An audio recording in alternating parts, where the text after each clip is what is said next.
Action.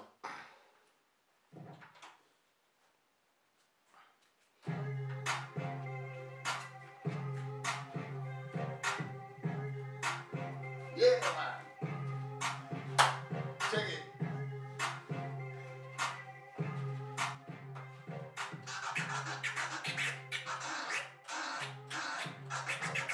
Hello!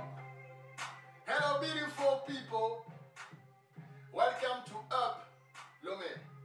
Urgence photographique de Lomé. We're going to bring Togo Photo to the up, up, up, up, up, up, up, up, up, up, up, up. Let's go! Yeah!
Moi, je suis Jerry, Jerry Do Orlando.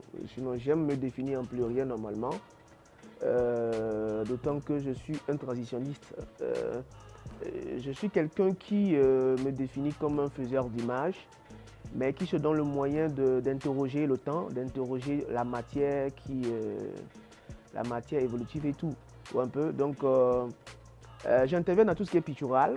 Je me permets de travailler sur les formes et esthétiques, d'accord, ce qui fait de moi un réalisateur, un peintre, un designer et tout ce que vous voulez. Voilà.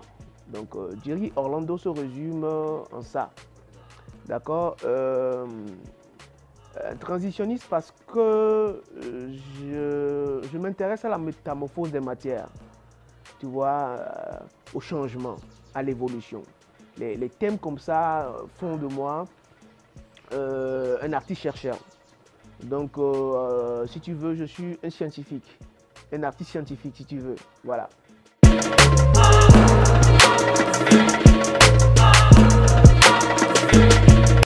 Les grands moments qui ont marqué mon parcours artistique, c'est tout d'abord, il faut rappeler que depuis tout petit, il y a une présence qui est là. Tu vois, ça grignote, ça dessine, ça met la peinture partout. Donc il y a une présence qui est là. Mais le rêve à la base, c'était pas d'être un artiste visuel. Le rêve à la base, c'était d'être un footballeur. Parce que ben, j'aimais beaucoup le sport. Suite à ça, bon, suite à une blessure, je voulais trouver une autre façon d'exister. Un peu. Donc ça m'a amené à la peinture. Donc il fallait me faire former, il fallait avoir une connaissance de base à la chose. Ce qui m'a amené à une école à Accra, à une école d'art à Accra qui est Crown Institute of Professional Studies, où je devais apprendre, c'est une école Beaux-Arts où je devais apprendre sur l'État. Mais Dieu sait bien faire les choses. À ma grande surprise, arrivé là, je suis retenu comme un professeur au lieu d'être élève. Donc ça a chamboulé les choses, d'accord? Parce que lorsque j'ai posé ma candidature, ils ont trouvé mon niveau parce que j'ai longtemps évolué en autodidacte. J'ai pas moi-même fait plein de recherches. J'ai fait la peinture longtemps.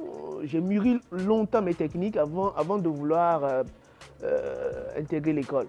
Donc, lorsque j'ai posé ma candidature, ils ont trouvé que j'ai une bonne base. Et en ce moment, on essaie aussi de recruter des professeurs. Donc, voilà, on m'a proposé de passer à un concours de recrutement des professeurs. Donc, voilà, et puis je suis retenu. Donc j'ai enseigné 2-3 ans au Ghana. Suite à ça, je me suis intéressé au cinéma. Donc j'ai travaillé avec Zapma, j'ai travaillé avec plein d'organisateurs ghanéens qui m'ont permis de comprendre le cinéma, le fond du cinéma, parce que j'avais voulu toujours être aussi un cinéaste, parce que j'ai tellement de choses à dire. Je pense que le cinéma peut rassembler tout ça en fait. Un peu parce que, ben voilà. Donc je suis rentré à Lomé en 2008. En 2008, je suis rentré à Lomé pour taquiner un peu la scène togolaise. Suite à ça, j'ai participé au concours francophonie, au 6e jeu de la francophonie en 2009, où j'ai été retenu pour représenter le Togo. Voilà. Suite à ça, il y a eu plein d'événements qui ont suivi. Voilà. Et il y a des voyages, des ateliers, plein de trucs qui ont confirmé mon identité artistique, tu vois, un peu sur la scène. Mais je suis un éternel insatisfait, donc j'ai voulu toujours comprendre la matière autrement. J'ai toujours voulu donner une autre dimension à la matière que je touche. Et le numérique a été toujours présent quelque part dans ma démarche, mais j'ai voulu autrement raconter certaines choses que je ne pouvais pas raconter en peinture. Un peu. Donc il fallait toucher d'autres masses, d'autres personnes. Donc ce qui m'a amené à faire la photo. Sinon la photo je le faisais depuis, mais je ne l'ai pas intégré visiblement dans ma démarche en fait. Sinon la photo et la peinture je les pratiquais depuis un peu. Ça fait disons 15 ans que je suis dans la pratique de la photographie.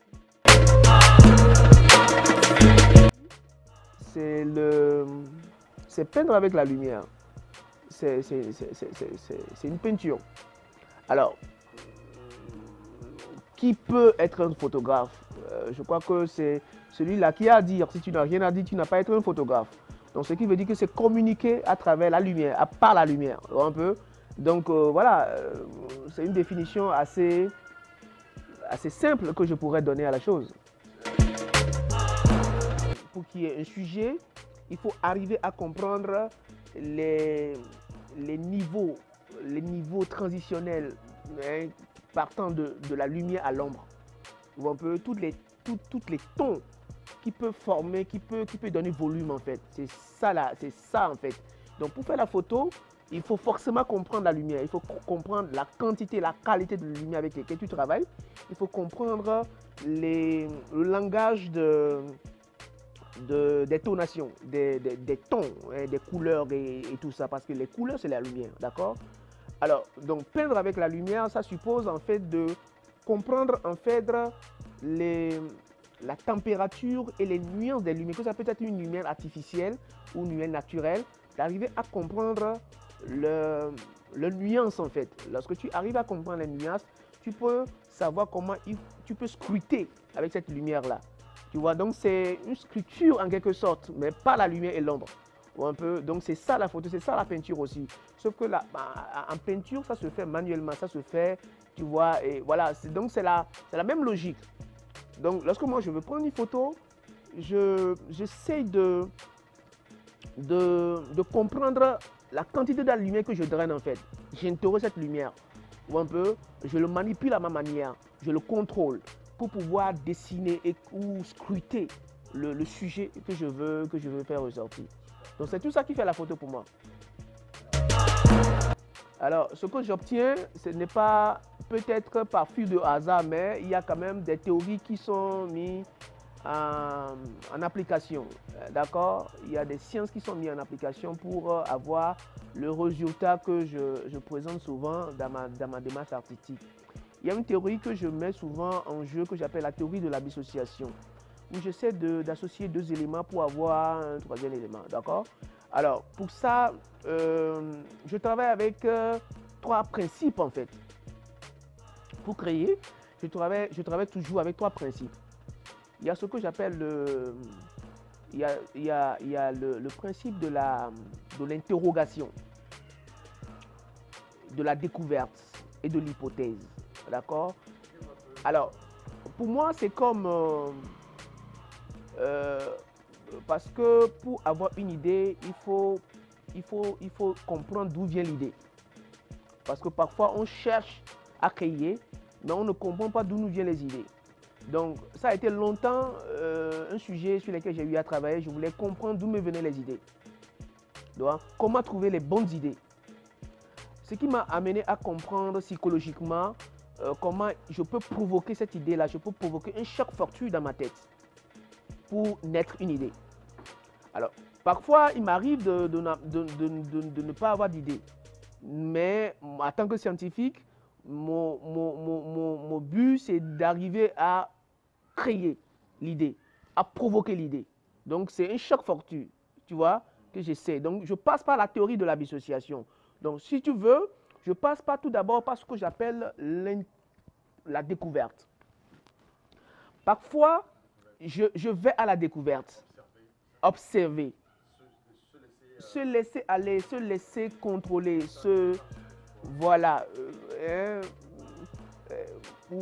voilà, laisser aller m'éveillement. Voilà, donc je passe par la découverte. Donc, je me laisse émerveiller, je me laisse faire, en fait, je me laisse emballer. Donc, je passe à la découverte. Donc, la découverte me permet de provoquer ce que j'appelle le choc fortuit dans ma tête. D'accord? Alors, par ce choc fortuit, j'interroge le sujet, j'interroge ma découverte. Qu'est-ce que c'est? Donc, la curiosité, la découverte aussi passe par la curiosité, d'accord? Donc, je suis quelqu'un de très, très curieux. J'aime fouiller, j'aime aller voilà, toucher, voilà, interroger. Donc, par la découverte, j'interroge. Qu'est-ce que c'est? Le qu'est-ce que c'est n'est qu'un processus de création de problèmes, en fait. Parce que je voulais ne pas être forcément cet observateur qui n'a pas le contrôle sur le sujet. Donc, l'interrogation me permet de provoquer un problème parce que je ne voulais pas subir. Je voulais prendre contrôle. Donc, je dois comprendre. Donc, je m'interroge. Donc, lorsque je passe à l'interrogation me permet de me référer à des connaissances de base que j'ai déjà. D'accord? Parce que je sais de comparer. Ah, ce que je découvre, ça peut avoir un lien avec telle ou telle chose. Alors, ça m'amène à avoir une idée. Donc, c'est la naissance d'idées. Et cette naissance d'idées, maintenant, est polluée, est filtrée. Donc, puisqu'il y a déjà le problème, le fait de chercher à proposer des solutions, c'est les apports de solutions qui est le résultat de mes œuvres, en fait. Donc, c'est les hypothèses. Ce n'est pas une vérité absolue, mais c'est une démarche de recherche. Dernièrement, j'ai eu à présenter 5 œuvres tirées d'une collection intitulée La Transmigration. Je l'ai présenté lors du festival Cefolo, semaine de la photographie togolaise. C'était 5 œuvres que j'ai tirées d'une collection, toujours en cours de préparation d'ailleurs, intitulée La Transmigration. La transmigration parle des voyages des corps inconscients. J'essaye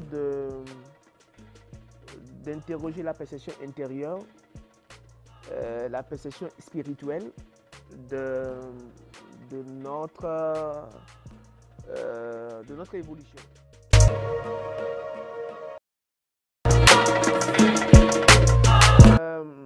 La transmigration, c'est une interrogation à plusieurs matières.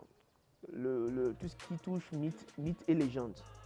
Tu vois un peu, c'est le fétichisme invisible. Je voulais démystifier ce que j'appelle le fétichisme invisible. Tout ce qui est condition, tout ce qui touche au conditionnement social en fait. Tu vois un peu tout ce qui nous limite, tout ce qui ne nous permet pas d'évoluer en tant qu'être. D'accord? Je voulais démystifier et pour permettre à l'être spirituel que nous sommes, de faire un autre voyage que le voyage physique. De faire un voyage spirituel, un voyage de conscience. Voilà, c'est ça le but de la transmigration. Donc la transmigration, c'est un voyage spirituel, c'est permettre à l'être que nous sommes, à l'être humain que nous sommes, pas à l'être africain, mais à l'être humain que nous sommes, de pouvoir atteindre une autre dimension de notre identité, de notre, tu vois, cosmos humain en fait. Donc, pour ça, je voulais provoquer, je dois choquer. Je dois choquer pour briser le blocage physique qui ne nous permet pas de faire ce voyage-là.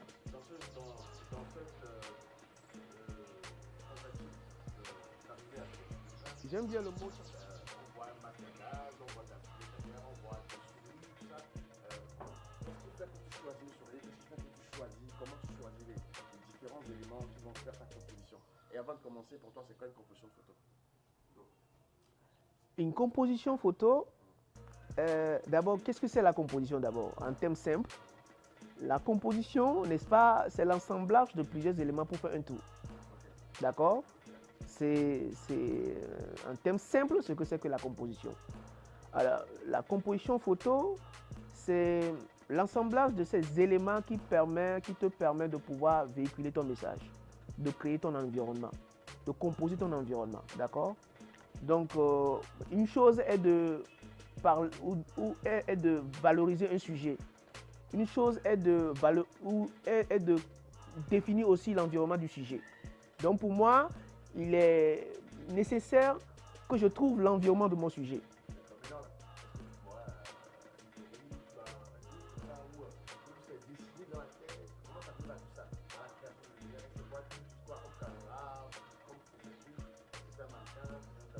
Ok. Bon, ben écoute, si tu veux, ça passe par des pulsions. Parce que je travaille avec 3 grandes pulsions. D'accord? Donc, à chaque démarche, je choisis la pulsion par laquelle je dois provoquer mon choc, en fait. Donc, si tu veux, je passe par ce que vous appelez couramment l'inspiration. D'accord? Mais pour moi, c'est une démarche qui est scientifique, purement scientifique, j'avoue. Je passe par ce que j'appelle la vision. Je passe par ce que je peux encore appeler la révélation. Donc, il y a l'inspiration, la vision et la révélation. Par rapport à la concentration, quand tu parles d'inspiration, à quoi ça fait référence? Par rapport à la transmigration, j'ai longtemps travaillé, il y a plein de thèmes que j'ai abordés avec l'inspiration. Parce que je me suis inspiré de beaucoup de choses. D'accord? C'est parce que à la base, je cherchais les idées. Alors, du coup, je voyais un homme en train de prier. D'accord? Un homme en train de prier. Je me dis, mais c'est intéressant cette image-là. Parce que si je prends par exemple la machine, hein, l'idée m'est venue, je me suis inspiré lorsque j'ai visité une église. Et donc, j'ai vu un jeune homme en train de prier. Alors, je me suis mis à la place de ce jeune homme pour vivre pleinement ce moment avec lui. Un peu.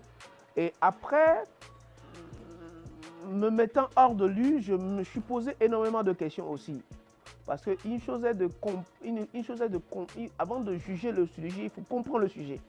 D'accord? Donc, ce qui m'a amené maintenant à avoir les idées de base, certaines émotions de base sur lesquelles je peux maintenant greffer d'autres informations. Parce que c'est une démarche contradictoire. Une chose est de comprendre, une chose est d'accuser. Donc, c'est une démarche très contradictoire. Donc, ma composition est très contradictoire. C'est-à-dire que je mets 2 sujets qui s'affrontent, qui s'interrogent. Tu vois un peu? Voilà, donc... Maintenant, dans vos tableaux, c'est quoi l'étape de la révélation? Oui. Oui, je passe parfois... Voilà, je passe par la révélation en faisant des gribouillages, ce que je peux appeler des gribouillages. Des gribouillages, c'est de partir de rien. c'est de ne pas chercher de ne pas avoir d'idée, de ne rien contrôler, de commencer à faire de n'importe quoi. L'envie, c'est de faire quelque chose. Quand tu dis de faire n'importe quoi, c'est quoi précisément? Tu prends déjà plusieurs photos comme ça ou Oui, c'est de... dessiner des photos? Oui, ça, je dessine beaucoup mes photos aussi. Ça, il faut reconnaître que je dessine beaucoup mes compositions. Donc, ma gribouillage peut quitter par... Je peux passer par des feuilles où j'essaie de mettre plein d'éléments qui ne me viennent pas à la tête, sans réfléchir. Alors, je pose plein de sujets où je demande à mes modèles de venir. Et il me dit, mais monsieur Jerry, qu'est-ce que vous voulez? Non, venez simplement, on va faire une photo. C'est quoi le thème? Je ne sais pas, mais venez simplement. On vient, ça commence à faire ça, ça commence à faire ça. Mais non, mais fais ça. Mais non, non, non, je veux que... Donc, et puis du coup, il y a des images qui se révèlent. D'accord? Ou par mes dessins, je fais des gribouillages, je fais des traits, je fais des traits, je fais des traits. Après, des traits sans contrôle en fait. Tu vois, je me libère à ma pulsion, je laisse aller. Et du coup, il y a des traits qui révèlent des formes. Et après, j'essaie de perfectionner ces formes, tu vois, de suivre les lignes, c'est ce que j'appelle une ligne, de suivre ça. Et après, ça révèle une information. Maintenant, l'information est traitée. D'accord? Donc, ça c'est la révélation. Donc, il y a des photos que je fais aussi comme ça. Il y a des démarches qui... C'est la vision. La vision, c'est ça même ce qui intervient le plus dans ma démarche. Tu vois, c'est le pic même de ma démarche artistique. Là, c'est que j'ai une idée assez parfaite de la chose. Je sais au millième, au détail près ce que je veux faire. D'accord? Je me lève, la vision, l'image se révèle comme ça. Le sujet se révèle parce que moi, tu vois, je parle très imagé. J'ai un discours très compliqué. Je ne suis pas très abstrait. Je n'arrive pas à tenir un discours facile. D'accord? Donc, lorsque je parle avec des images dans la tête.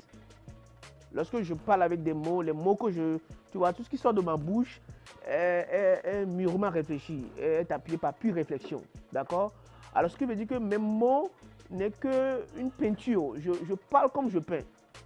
D'accord? Donc, parfois, je tiens des discours qui sont des discours de visionnaire. Je suis un futuriste. D'accord? Donc, lorsque j'imagine mon avenir, lorsque j'imagine le futur, j'ai des détails. Tu vois, j'ai des détails pas possibles. Alors, par la vision, lorsque je demande, parfois, mon équipe, parfois ils sont très surpris. Lorsque je travaille, d'accord? J'ai la scène que je veux peindre. Donc, je suis un metteur en scène, je suis un réalisateur. Comment faire vivre, comment partager cette profondeur avec les gens. Donc, pour ça, j'avoue que j'ai une bonne compréhension de la lumière. D'accord? Ça, c'est la base en fait. Donc parfois, ça peut être une lumière zénitale pour dramatiser le sujet. Si je veux que le sujet soit dramatisé, j'utilise un concept zénital. C'est-à-dire que la lumière vient du toit. Tu vois un peu? Pour peut-être vouloir créer une ombre au devant. J'ai une connaissance assez... De la toile, par exemple, machinée. Oui. Comment tu l'as Bon ben, il y a une lumière qui vient du dos. Qui vient du dos pour détacher le sujet du fond en fait.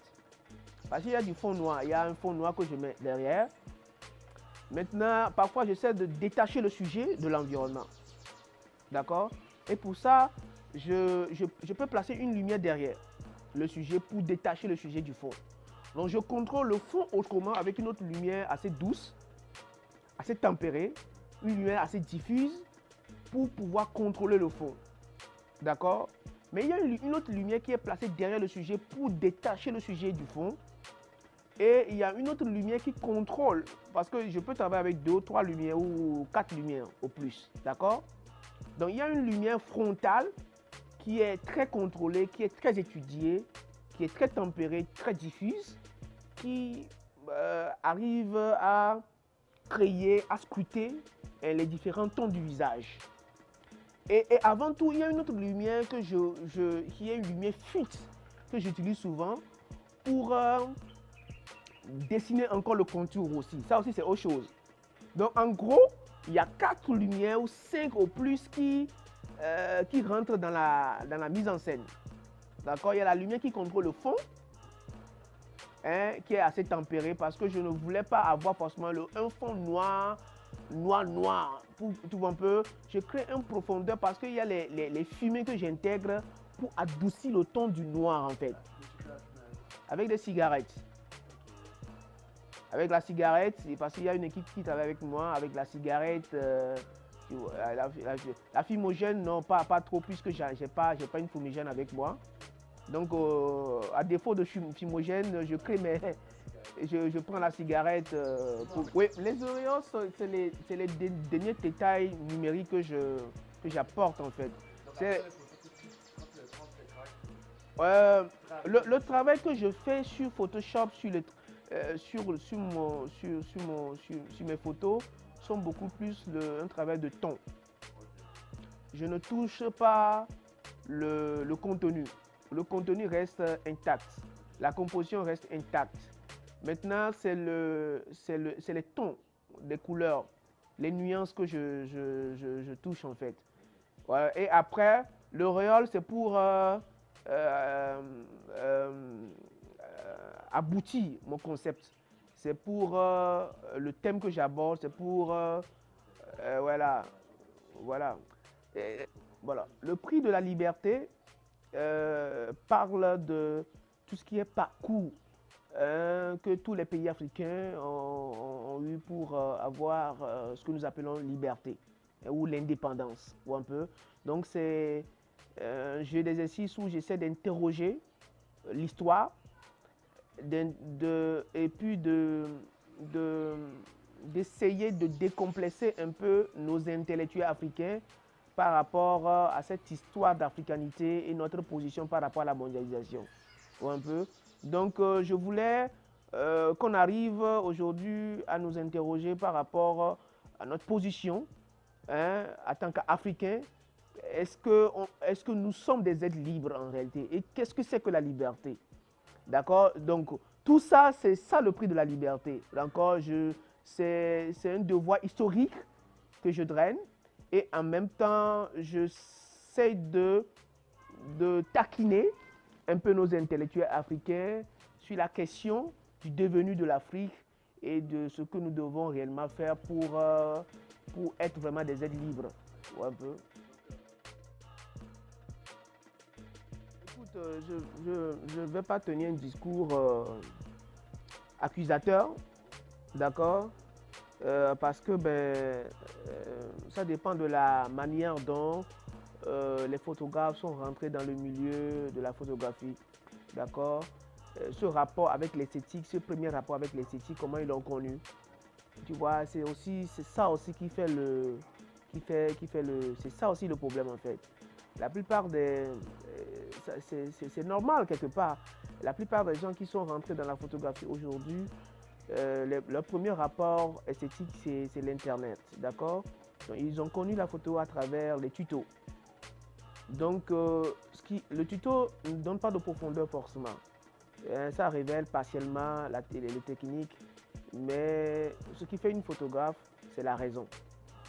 D'accord? C'est la raison.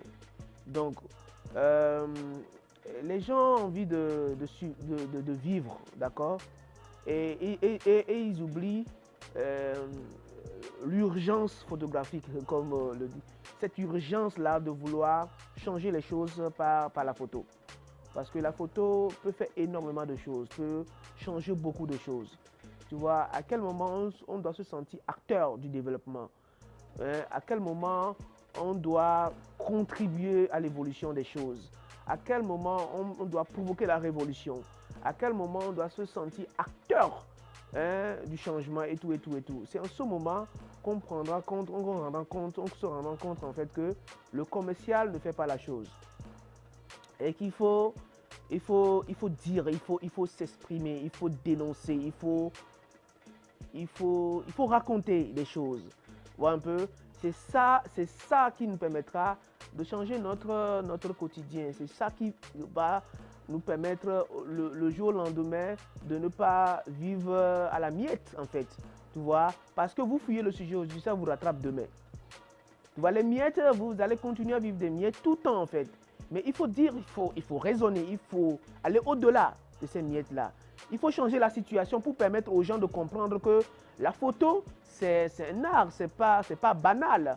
Et si quelqu'un veut faire une photo, il doit investir de l'argent pour le faire. C'est un art, c'est une œuvre d'art. Oui, je crois qu'il doit y avoir une éducation artistique, d'accord? Parce qu'il y a beaucoup de photographes qui sont dans une zone de confort, qui sont dans les zones de confort, qui ne comprennent pas que il peut y avoir un solide projet photographique qui peut tenir tête en fait, qui peut le faire vivre pendant des années. C'est ça aussi. Parce qu'il y a plein de personnes qui ne savent pas écrire un projet artistique. Donc ils se réfugient un peu dans des miettes comme ça. D'accord? Alors que une seule œuvre photographique peut te faire vivre 5 ans. D'accord? Parce qu'il y a des droits qui sont reliés à ça. Il y a ce qu'on appelle des droits de suite qui, voilà, il y a plein de choses qui sont reliées à vous. Je ne suis pas informé. D'accord? Donc, il y a ça aussi. Donc, l'urgence est là. D'accord? Il faut arriver aujourd'hui qu'il y ait une éducation artistique, une éducation assez aboutie pour permettre aux gens de comprendre en fait que il faut impérativement qu'on provoque cette révolution picturale pour permettre aux gens d'avoir une autre aperçu de la chose, pour que la population africaine ou togolaise qu'on puisse aussi par ça, parce que c'est ça aussi, lorsqu'on veut vendre l'Afrique aujourd'hui, le meilleur moyen de pouvoir vendre une meilleure image de l'Afrique, ça passe par la photo. Et ça, c'est pas commercial, c'est pas du tout commercial. Il faut que les photographes comprennent aujourd'hui que si nous voulons que les choses, l'Occident ou les gens nous voient autrement, on doit vendre autrement notre image. Et ça, c'est une écriture photographique. Voilà.